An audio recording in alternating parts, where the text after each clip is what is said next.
Walid was a radicalized Muslim. I mean, he'll tell you his story, and he tells it all the time. He was dedicated to the cause of jihad. He was a member of the PLO. He's been in prison in Jerusalem for several weeks, 2 or 3 weeks, I think, for a bombing attempt there. And so he was in it up to his eyeballs. But in 1994, gave his life to the Lord, became a Christian, and since then he's been writing to this radical Islam and their desire to destroy all things Americana.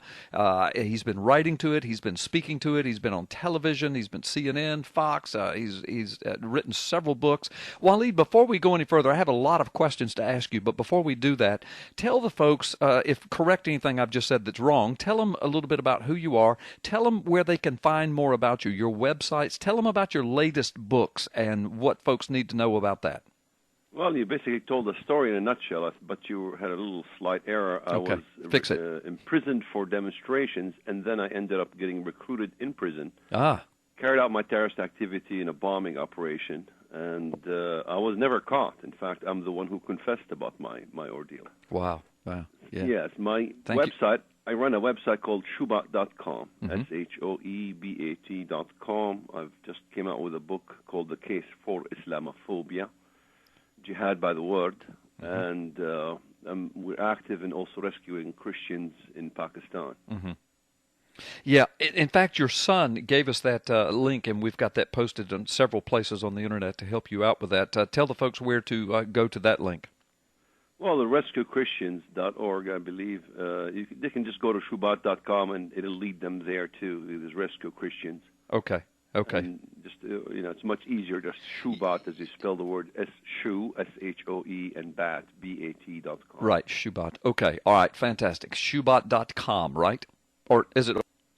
.com. Yeah, .com, Shoebat.com. I've got it linked on my website. I just couldn't remember, but it's Shoebat.com, and I've been there many times. And you're right, you can get to the RescueChristians.org from there. All right, enough of all that. Let's move forward. Tell us, give us your insight, give us your speculation, give us your knowledge, give us your commentary and opinion on the Boston bombing, who's behind it, what's really happening. Of course, the headlines, the headlines say that these guys, one's dead, his brother's on the loose, maybe a bomb vest he's wearing, highly dangerous, got Boston shut down, 1 million folks are pretty much been quarantined, locked down. But it turns out that these guys apparently are heavily attached to Islam, what a lot of us kind of thought in the first place, and they come from a region near Chechnya. That's what the headlines are declaring. Tell us what you know about it and what you suspect. Well, I don't think Americans know what they're dealing with, especially when you're dealing with people from that neck of the woods, from the Eastern Bloc, Chechnya. I believe they were from Kyrgyzstan. You have a couple Rambos running roundabout, right? And in fact, my son is doing an article right now just to show Americans what kind of things they're dealing with. That mold of jihadists is very strong. The Chechens believe in physical strength. They're into martial arts. I could show you videos of Chechens, beheading their victims, beheading people they capture. They're absolutely bloodthirsty, have no remorse, just like a shark-killing machine, and that's what you're dealing with. There's been also before, this is not the first time. You had Suleiman Tolovic a few years ago opening fire with a shotgun. Thank God for 2 off-duty officers that shot him down finally. But the media, that incident didn't cover it as a terrorist attack, although it was. We're not sure about the recruitment. It doesn't necessarily have to be recruitment from outside. It could have been in-house. So, there's still investigation going on. But to enter into the mind of the Tamerlan, Tsarnaev, and the mentality of his brother, we got to go not to the drug addict in this case. We got to go to the drug pushers. Right. What are they watching? Because Americans always ask,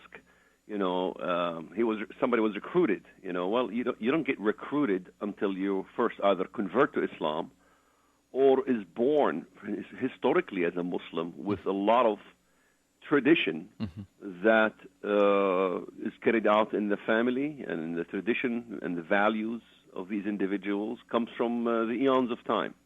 However, I looked at the links of the Tsarnaevs and the YouTubes. They show exactly what they've been looking at, and so we can enter into their mind. These men are Mahdists. They believe in a coming of an Islamic Messiah. They're not void of Islamic Messianism. Islam is not void of Islamic Messianism. All Muslims believe in the coming of the Mahdi. Either they are Shia or Sunni, because many Americans think, first of all, this idea of Mahdism is a Shiite sect. It's not true. All Muslims believe in the Mahdi. You look at the link they have, Mahdi coming from Khurasan, and that's basically the Persian region, as well as that block of the world and the southern Russian republics where they believe the Mahdi comes from. It's very apocalyptic in their nature. I've discussed this in detail in the most extensive research done on the issue in my book, God's War on Terror. Yes, you have. Hey, explain to our listeners that might not know what the understanding of the Mahdi is. It's basically this is why I did their the Messiah. Book. I did the book because I believe the Americans have no clue as far as the eschatological mentality of the fundamentalist Muslim and how he is prophetically driven by the glory days when the Mahdi appears, in which they will invade the Holy Land and they will basically slaughter all the Jews. Right. Just like as you would see in the video my son is preparing. They believe it will come from Central Asia. So this is a very much focused group on this Mahdism issue. Right. In fact, I've translated the song in that video as it plays, and I quote it, "Islam dawned on us as our religion, and the whole globe is our nation." So, that's pretty much well defined. The whole globe is our nation, including the United States. So you have unbelievers living in the United States that's ready for, their heads are ready for the plucking, is the way they see it. To unify Allah as our light, we prepared our soul to reside with Him. The world is gone, but not wiped out. In the destiny is our accounts written. We will fill the earth with our mosques, and the first house is our Kaaba, in Saudi Arabia, that is. Yeah, and one of the reasons for filling the earth with the mosques, one of them is they're basically signs of trophy, signs of conquest, and secondly, they're recruiting and training grounds, aren't they? Absolutely. A mosque is very well defined in the Saudi even. I'm not talking about the Wahhabist movement only. I'm talking about the policies of Saudi Arabia itself, which is really Wahhabist in its nature. That is to build mosques all throughout the West. In fact, I was the first in the world to translate the manifesto of the government of Saudi Arabia, translated many excerpts into the Arabic, in which it discusses this very issue that the whole earth is to be ruled. The earth is divided into two, mankind and the demon kind. And both mankind and the demon kind will basically become all Muslim. Yeah. So well, they're halfway there. Right. Yeah, the demon kind has. Right. Well, they got obstacles. The Jews are the obstacle. Right. The Jews need to be removed. The There's Christians. Special hatred for the Jewish people. Right. Yeah. One of the other videos I've monitored, of their favorite, is Sheikh Faiz Muhammad. Now, that's a very problematic person. He's a Wahhabist of the Saudi ilk, Lebanese Arab. He ran his operation in Australia. He's a fervent Muslim preacher. And there was a documentary done on him, Undercover Mosque, in which I looked at the excerpts in the Arabic language and translated some for the American audience. This teacher is like Anwar Awlaki. This is the main, basically, inspiration for these two brothers. And I quote this man. He says, "Give their souls as a sacrifice for Islam." Yeah, yeah. Become soldiers of Allah and defend Islam. So, I mean, yes. I'm sorry. Go ahead. Finish your sentence. I'm sorry. I thought you were finished. I'm sorry. Yeah, plant in their soft and fragile heart the love of jihad and martyrdom. Right. So then you will find statements by the same individual that condemns violence and all these things. So Americans are clueless to the nature of the beast, I know. So you see his relative condemning violence and ask them to turn themselves in, that's in front of the camera. Yeah. Behind the camera is totally different. Yeah, well, I was going to ask you about that. As a matter of fact, listen, we've got to take a quick break. Austin, Chris, you're live with Walid Shoebat on Freedom Friday. Thank you. Mr. Shoebat, yes. I would like to have your response on this assertion that a ricin attack on the heels of a terrorist attack by 2 Chechen Muslims is nothing less than a signature of the command and control of the attack.